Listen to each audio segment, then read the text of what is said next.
আসসালামু আলাইকুম প্রিয় দর্শক, অন্য মঞ্চের আলাপ চাইতায় আপনাদের সকলকে আমন্ত্রণ জানাচ্ছি।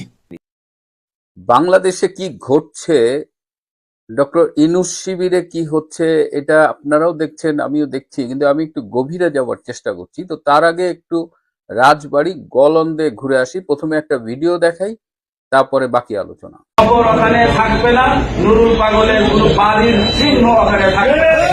এটাই হবে আমাদের দাবি। ওখানে যে বাড়ি আছে, বাড়ির সহ আমরা জ্বালিয়ে তুলি। সুতরাং আমাদের দাবি এটা হবে, শুধু কবর সরানো নয়, যদি তার ছেলেরা তওবা না করে, মুসলিকা না যায়, জাতির কাছে যদি ক্ষমা না যায়, রাজবাড়ী ইমাম আকীদা সংরক্ষণ কমিটির কাছে যদি ক্ষমা না যায়, তাহলে প্রশাসনের কাছে কোনোভাবেই প্রশাসন তাদেরকে সাপোর্ট দিয়ে বাঁচায় রাখতে পারবে না। কবর ওখানে থাকবে না, নুরুল পাগলের কোন বাড়ির চিহ্ন ওখানে থাকবে না।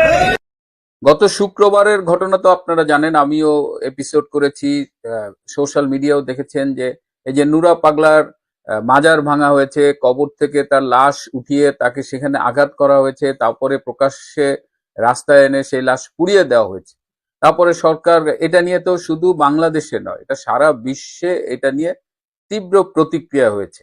এটা মুসলমানদের বাইরেও, পশ্চিমা বিশ্বেও এটা নিয়ে কিন্তু ব্যাপক আলোচনা হয়েছে। তো সেই অবস্থায় সরকার বলল যে বা যারাই করুক তাদের বিরুদ্ধে ব্যবস্থা নেওয়া হবে, এবং 3,000 থেকে 3,500 লোক, জানা অজানা লোকের নামে মামলা দেওয়া হলো। এবং এই ঘটনা কারা নেতৃত্ব দিয়েছেন? জামাতে ইসলামের এই মৌলানা জালাল, তারপরে বিএনপির দুজন নেতা, এরা নেতৃত্ব দিয়েছেন। এদের নাম সবাই জানে, এবং এই যে ভিডিওটা দেখালাম সেখানেও দেখেন যে এই মৌলানা কিভাবে লোকজনকে উত্তেজিত করছে, এবং সে বলছে যে কেউ প্রশাসনও ঠেকাতে পারবে না।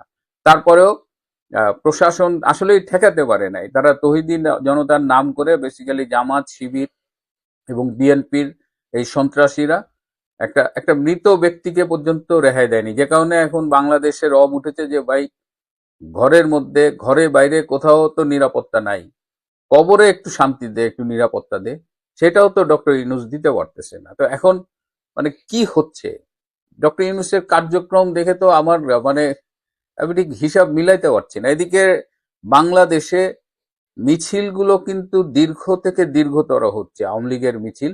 আজকে এই 8ই সেপ্টেম্বর, আজকে হাইকোর্টে, ঢাকা হাইকোর্টে বিরাট মিছিল হয়েছে, আজকে মতিঝিলে বিরাট মিছিল হয়েছে। এবং এই মিছিলের, আপনারা এই মিছিলের দৈর্ঘ্য দেখেন, কিন্তু আমি এই মিছিলের সময় বা মিছিলের যে ফুটেজ গুলো পেয়েছি, কিংবা মিছিলে যারা অংশগ্রহণ করেছে তাদের সাথেও কথা বলে দেখেছি, এই মিছিলে যত লোক থাকে তার চেয়ে বেশি মানে দেখার হলো যে মিছিলের আশেপাশে যে সাধারণ জনগণ থাকে তাদের মধ্যে যে উচ্ছ্বাস, তাদের অনেকেই, যেমন আজকে মতিঝিলে যে মিছিলটা হয়েছে, অনেকেই রাস্তার আশেপাশ থেকে জয় বাংলা স্লোগান দিয়ে মিছিলে জয়েন করেছে।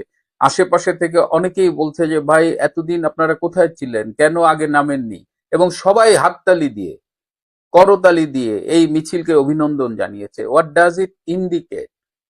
এটা কি বোঝায়? যে মানুষ স্বতঃস্ফূর্ত ভাবে, আওয়ামী লীগ এই যে রাজপথে মিছিল করছে, আগে ঝটিকা মিছিল করতো 10 জন, 15 জন, 20 জন, 50 জন, 100 জন, এখন তো 1000 ছাড়িয়ে যাচ্ছে এক একটা মিছিল। এইটা ডক্টর ইউনূসের একদম মানে বুকের মধ্যে কাঁপুনি ধরায় দিছে। তিনি উপদেষ্টাদের সাথে বসতেছেন, তিনি জাতীয় গোয়েন্দা সংস্থা, এনএসআই, এসবি, পুলিশ, এই আর্মির প্রিন্সিপাল স্টাফ অফিসার, এই সব নিয়ে, আবার আর্মির তিন বাহিনীর প্রধানকে রেখে আর্মির অন্যদের সাথে বসতেছেন, সিনিয়র অফিসিয়াল। তো সব মিলায়ে, এবং এখন তারা বলতেছে যে ঝটিকা মিছিল যারা করে, যারা অর্গানাইজ করে, তাদের কঠোর শাস্তি দিবে।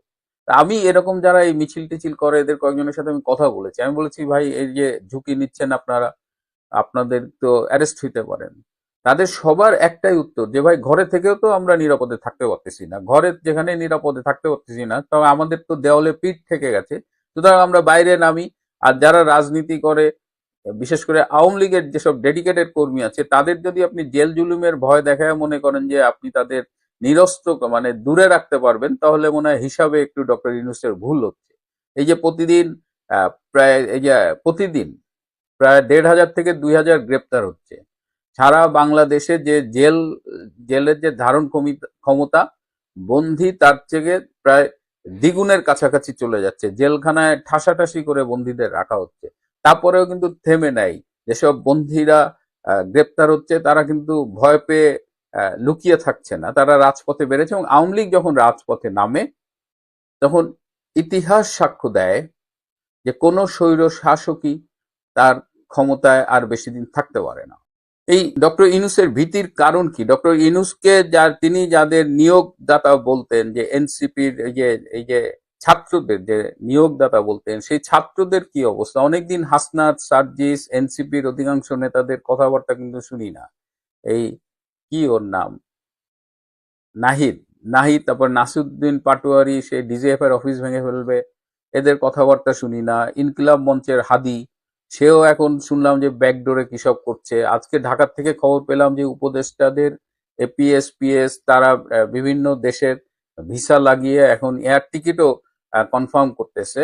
এখন তারা যে কোনো সময় দেশ ত্যাগের একটা প্রস্তুতি নিয়ে রাখতেছে। তো আমি বুঝতেছি না কেন যে ছাত্ররা যারা নিয়োগদাতা ইউনূসের তারাও চুপ, ইউনূসও ভয় কাঁপছে।